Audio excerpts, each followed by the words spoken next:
Hello दोस्तों, कैसे हैं प्यारे। चलिए, आशा करता हूँ कि अच्छे होंगे। ओके, अगला सेट लेकर के हम आए हैं सामाजिक विज्ञान का, यानी सोशल साइंस का। ठीक है, क्लास 10th वाले हैं तो समझेंगे।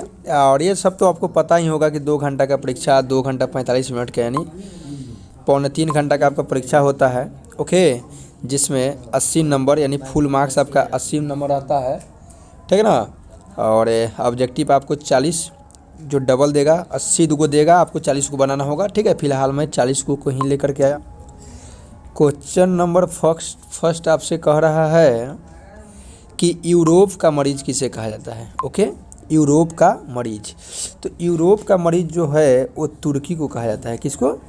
तुर्की को। यूरोप जो महादेश है उसका मरीज कहा जाता था, ठीक ना, तुर्की को। ओके, क्वेश्चन नंबर है, बस आप ओनली वन, आपको परीक्षा में अच्छा करना है। ठीक है, इसलिए इस बात को जो मैं क्वेश्चन बता रहा हूँ इसको 1 से 2 बार क्या कीजिए कि रिवीजन कर जाइए, आपका अपना हो जाएगा। ठीक है, तो यूरोप का मरीज आपको याद हो गया होगा, किसको कहा जाएगा? तुर्की को कहा जाएगा। ठीक है, अब क्वेश्चन नंबर नेक्स्ट आपसे पूछ रहा है, यंग इटली की स्थापना किसने की। ठीक ना, तो यंग इटली की जो स्थापना करने वाले व्यक्ति थे वो थे मेजिनी। ठीक ना, कौन थे? मेजिनी जो थे ये यंग इटली की स्थापना किए थे। ओके, तो आई होप इसको भी समझ गए। अंतर्राष्ट्रीय महिला दिवस कब मनाया जाता है? अंतर्राष्ट्रीय महिला दिवस तो ये मनाया जाता है आपको 8 मार्च को। ठीक ना, 8 मार्च को क्या मनाया जाता है? अंतर्राष्ट्रीय इंटरनेशनल, ठीक है, वोमेन डे मनाया जाता है 8 मार्च को। ओके, तो आई होप ये भी याद हो गया होगा आपको। क्वेश्चन नंबर देखेंगे नेक्स्ट, अप्रैल थीसिस किसके द्वारा किसने लिखी? अप्रैल थीसिस, तो ये आपका लिखा है, देखेंगे तो अप्रैल थीसिस जो पुस्तक थी, ठीक ना, ये इस पुस्तक को कैसे कटा गया जी, इस पुस्तक को लिखने वाले जो व्यक्ति थे वो थे आपका लेनिन। कौन?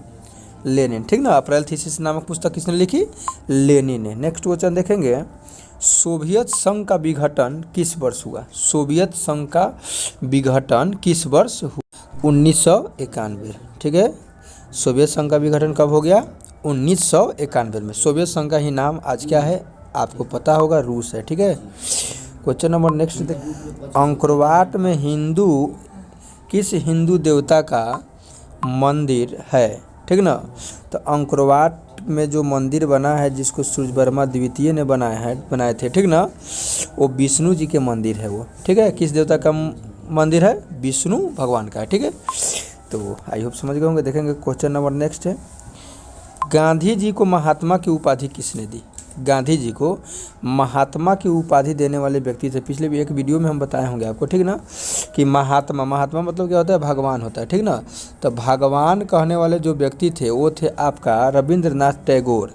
गांधी जी को रविंद्रनाथ टैगोर, ये जो देख रहे हैं आप तस्वीर, रविंद्रनाथ टैगोर हैं। ठीक ना, जो जन गण मन जो लिखे हैं, ठीक ना, जन गण मन, तो ये जो थे व्यक्ति, इन्होंने ही महात्मा गांधी जी को महात्मा की संज्ञा दी है। ठीक ना, महात्मा पहले लगा, महात्मा तो भगवान होता है। ओके, और एक और बात आप जानते होंगे, इसको भी रिपीट कर चुके हैं, राष्ट्रपिता। ठीक ना, तो राष्ट्रपिता जो कहने वाले व्यक्ति थे वो थे कौन?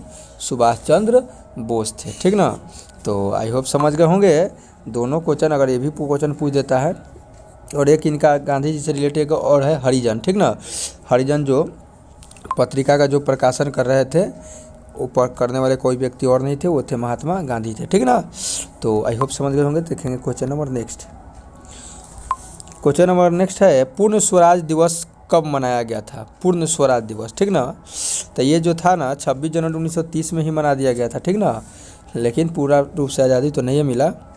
ओके, क्वेश्चन नंबर देखेंगे नेक्स्ट, हीराकुंड परियोजना है, ठीक ना, हीराकुंड जो परियोजना है किस नदी पर है? तो हीराकुंड जो परियोजना आपका है, तो ये आपका है महानदी। किधर है? यहाँ है, first option number first. Hirakud जो परियोजना है मेरे प्यारे, ठीक है, तो वो महानदी पर स्थित है। ये महानदी जो है आपका उड़ीसा राज्य में है। ठीक है, किस राज्य में है? उड़ीसा में आपका जो है हीराकुंड बांध है, जो महानदी पर बना हुआ है। ओके, आई होप समझ गए होंगे। देखेंगे question number next. Question number next हमसे कह रहा है कि गुरु गोविंद सिंह जी का जन्म किस नगर में हुआ था? तो गुरु गोविंद सिंह का जो जन्म हुआ था, ये सिखों के 10वें गुरु थे, ये पटना में इनका जन्म हुआ था, ठीक है ना। कहाँ? ओके। तो गुरु गोविंद सिंह जो थे ये सिखों के 10वें गुरु थे और इनका जन्म हुआ था पटना में, जो बिहार की राजधानी है। ओके, तो देखेंगे क्वेश्चन नंबर नेक्स्ट। पहले समझ में आ रहा होगा। ओके, 1 से 2 बार देख लीजिएगा वीडियो ना, ठीक है। ये 1 सेट और हम आपको बताएंगे ये, ठीक है, हिस्ट्री का। और ऑब्जेक्टिव आपका एक भी क्वेश्चन आपको छूटने नहीं जा रहा है, ठीक है, अगर ईमानदारी पूर्वक इसको देख ले रहे हैं तो। ईस्ट इंडिया कंपनी भारत में से अफीम का निर्यात किस देश को करती थी, ठीक ना। ये अफीम को जो बेचता था, ये चीन को बेचता था अफीम, ठीक ना। अफीम किस देश को बेचता था? चीन को। ईस्ट इंडिया जो कंपनी था, जिसकी स्थापना 1600 ईस्वी में आपका यहाँ सूरत में हुआ था, भारत में, ठीक ना। तो यहाँ से अफीम जो होती थी, उस अफीम को, अफीम देखिए, ये जो आपको बगल में चित्र जो दिखाई दे रहा है, ये अफीम है, ठीक ना। इसको लोग क्या करते हैं कि मतलब कि बहुत प्रोसेस है। ये अफीम जो होता है नशीला पदार्थ है, जिसका दवा के रूप में उपयोग किया जाता है, लेकिन कोई कोई लोग मतलब इस तरह से जो लेते हैं सब ड्रग्स वग्स के रूप में, तो समझ लें नशीला चीज़ है और ख़तरनाक भी है, ठीक है। तो इसको जो है, इस चीन को क्या करता था कि अफीम क्या करता था, भारत से ले जा करके चीन को क्या करता था, ये निर्यात करता था। ओके, तो आई होप इस बात को भी आप क्लियर समझ गए होंगे। देखेंगे क्वेश्चन नंबर है, रूसो किस देश का दार्शनिक था, ठीक ना। तो रूसो जो था आपका, ठीक है, तो ये जो था आप जो रूसो जो थे, ये जो आपको बगल के चित्र में आपको दिखाई दे रहा है, ठीक ना, ये रूसो है, जो कि फ्रांस के ये नागरिक थे, दार्शनिक, ठीक ना। फ्रांस के क्या थे? ये दार्शनिक थे। ओके, तो समझ गए होंगे। देखेंगे क्वेश्चन नंबर नेक्स्ट। निम्नलिखित में कौन नवीकरणीय संसाधन है? देखिए, नवीकरणीय यानी न्यूएबल, ठीक ना, रीन्यूएबल। नवीकरणीय का मतलब होता है जिसका एक बार उपयोग करने के उपरांत यानी बाद फिर से वो दोबारा उत्पन्न हो जाता है, तो उसको हम कहते हैं नवीकरणीय संसाधन, ठीक ना। और जैसे जल आपका नवीकरणीय है, क्योंकि जल आप चापाकल पर से पानी भर कर ले गए, तो ऐसे थोड़ी है कि नहीं फिर तो आ ही जाएगा ना। जल का क्या होता है, देखते हैं कि मतलब कि बारिश होती है, फिर वाष्पीकरण होता है, या नदियाँ में पानी जाती है, या उसके बाद चला जाता है समुद्र में, फिर वाष्पीकरण होता है, वाष्पीकरण से बादल बनता है, बादल बन के फिर बरसता है, ठीक ना। तो ये नवीकरणीय खत्म होने वाला नहीं है, ठीक है। तो ये नवीकरणीय जल है। बाकी ये जो देख रहे हैं पेट्रोल, कोयला, लौह अयस्क, ये सब अनवीकरणीय है। अनवीकरणीय का मतलब होता है जो जिसका एक बार उपयोग करने के उपरांत फिर वो दोबारा उपयोग लायक नहीं रह जाता है, उसको हम अनवीकरणीय संसाधन कहते हैं। अनवीकरणीय मतलब जो उपयोग के लायक, जैसे हवा हो गया, सूर्य का प्रकाश हो गया, जल हो गया, ये आपका नवीकरणीय है। लेकिन पेट्रोल जल जाएगा तो फिर तो आएगा नहीं, कोयला भी जल जाएगा तो फिर कोयला आप बना नहीं सकते हैं, ठीक ना, क्योंकि कोयला को बनाने में लाखों करोड़ों वर्ष लग जाता है, ठीक है। और लौह अयस्क, ठीक था। तो नवीकरणीय संसाधन यहाँ पे कौन हो जाएगा? आपका जल हो जाएगा। ओके, आई होप समझ गए होंगे। देखेंगे question number next. Question number next आपको दिखाई दे रहा होगा स्क्रीन पे। जामनगर तेल शोधक कारखाना किस राज्य में स्थित है? जामनगर जो तेल शोधक कारखाना है वो किस राज्य में अवस्थित है? देखेंगे ऑप्शन नंबर अगले पेज में है। वो है आपका गुजरात, आंध्र प्रदेश, असम, तमिलनाडु, ठीक है। और तो इसमें से किस राज्य में है? ठीक है, तो देखेंगे। तो ये जो है आपका गुजरात में है, ठीक ना। गुजरात में जो जामनगर जगह है, ठीक ना, जामनगर जगह है गुजरात में, ठीक है, जहाँ तेल शोधक कारखाना है, ठीक है। तेल शोधक कारखाना समझ रहे हैं ना, जहाँ पे पेट्रोलियम को क्या किया जाता है? शुद्ध किया जाता है, ठीक ना। मतलब कहने का मतलब पेट्रोलियम का परिष्करण किया जाता है, परिष्करण करने के उपरांत वो पेट्रोल, डीजल, ये सब में परिणत होता है, ठीक है। तो आई होप मेरे प्यारे समझ गए होंगे। क्वेश्चन नंबर देखेंगे नेक्स्ट। तारापुर परमाणु विद्युत केंद्र कहाँ है? मतलब किस राज्य में है तारापुर, ठीक ना। तो ये जो तारापुर जो है आपका, ये है आपका, ठीक है। तो ये जो आपका तारापुर जो परमाणु जो विद्युत केंद्र है, ये आपका महाराष्ट्र में है। कहाँ है? महाराष्ट्र में तारापुर परमाणु विद्युत केंद्र है, ठीक है। देखेंगे question number next. Question number next क्या है? पर्यावरण संरक्षण हेतु, पर्यावरण के संरक्षण यानी बचाने हेतु, ठीक ना, पहला विश्व शिखर सम्मेलन कहाँ हुआ था? ठीक ना। तो पहला विश्व शिखर सम्मेलन पर्यावरण के संरक्षण हेतु ये आपका हुआ था स्टॉकहोम, ठीक है। कहाँ हुआ था? स्टॉकहोम यानी स्वीडन में हुआ था। स्टॉकहोम को ही स्वीडन बोला जाता है, ठीक है। तो पहला संरक्षण, पर्यावरण संरक्षण हेतु पहला विश्व सम्मेलन जो हुआ था वो आपका स्टॉकहोम में हुआ था, ठीक है। तो आई होप समझ गए होंगे। क्वेश्चन नंबर देखेंगे नेक्स्ट। क्वेश्चन नंबर नेक्स्ट आपको दिखाई दे रहा होगा 1992 इसमें पृथ्वी सम्मेलन कहाँ हुआ था। पृथ्वी सम्मेलन की बात है, देखेंगे नेक्स्ट पेज में है। हुआ था रियो डी जेनेरो में हुआ था। कहाँ हुआ था? रियो डी जेनेरो, ठीक ना, रियो डी जेनेरो में हुआ था। Okay, earth summit held in 1992, ठीक है। देखें question number next. I hope मेरे प्यारे समझ रहे होंगे। अगर वीडियो अच्छा लगे तो वीडियो को लाइक कीजिए और अगले नोटिफिकेशन के लिए चैनल को सब्सक्राइब कीजिए, ठीक है, और अपने दोस्तों के बीच शेयर भी कीजिए, बेटर रहेगा। भारत में कोयले का सर्वप्रमुख उत्पादक राज्य है कोयला। कोयला उत्पादन में आपका जो है पश्चिम बंगाल भी है, लेकिन सर्व प्रमुख कह रहा है, ठीक है, तो वो है आपका झारखंड। झारखंड समझ रहे होंगे। 15 नवंबर 2000 ईस्वी को बिहार से अलग हुआ था। बिहार से अलग होकर के एक राज्य बना था, ठीक है। तो आई होप समझ गए होंगे। देखें क्वेश्चन नंबर नेक्स्ट। भारत में सर्वप्रमुख चावल उत्पादक राज्य कौन है? तो पश्चिम बंगाल है। वो पश्चिम बंगाल सर्वप्रमुख चावल का उत्पादन किस राज्य में होता है? आपका पश्चिम बंगाल में, ठीक है।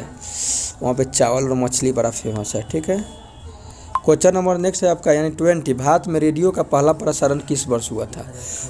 1930 में हुआ था। ओके, देखिए भारत में ये भाग गया है पेज में आगे, ठीक है। ओ सॉरी, इधर उधर भाग रहा है। भारत में जो भारत में जो हरित क्रांति की शुरुआत हुई कब हुई थी? 1965 में शुरुआत हुई, ठीक है ना। 1965 में हरित क्रांति की शुरुआत हुई। ओके, क्वेश्चन नंबर देखिए नेक्स्ट। क्वेश्चन नंबर नेक्स्ट जो है ये भाग गया है पेज है आगे, इसको समझा है, ठीक है। तो इसमें जो देख रहे हैं आप, सूती कपड़ा उद्योग का कच्चा माल क्या है? जो रॉ मटेरियल, जो कॉटन टेक्सटाइल जो है इंडस्ट्री, ठीक है, उसका जो रॉ मटेरियल जो होता है वो आपका कपास होता है, ठीक है। कपास को वाइट गोल्ड भी बोला जाता है, ठीक है। वाइट गोल्ड किसको बोला जाता है? कपास को, ठीक। कपास से ही सूती वस्त्र बनता है, ठीक है। तो समझ गए होंगे। क्वेश्चन नंबर देखेंगे नेक्स्ट। क्वेश्चन नंबर नेक्स्ट है रेशमी वस्त्र उत्पादन का प्रमुख केंद्र है। इसमें ये जो आपको दिखाई दे रहा है फर्स्ट ऑप्शन नंबर देख रहे हैं आप, लखनऊ है, पटना है। तो ये लखनऊ पटना नहीं है, ठीक है। देखेंगे नेक्स्ट पेज में होगा। ये आपका भागलपुर। कहाँ है? भागलपुर में है। कहाँ है? भागलपुर, ठीक है। जो सेंटर ऑफ स्किल क्लॉथ जो है वो आपका कहाँ है? भागलपुर में है, ठीक है। तो आई होप मेरे प्यारे समझ गए होंगे। देखेंगे question number next. Question number next आपको दिखाई दे रहा होगा स्क्रीन पे, उर्वरक कारखाना कहाँ है, ठीक ना। तो उर्वरक कारखाना जो है आपका, ये है आपका बरौनी में। कहाँ है? बरौनी में तेल शोधक कारखाना भी है और उर्वरक भी है। ओके,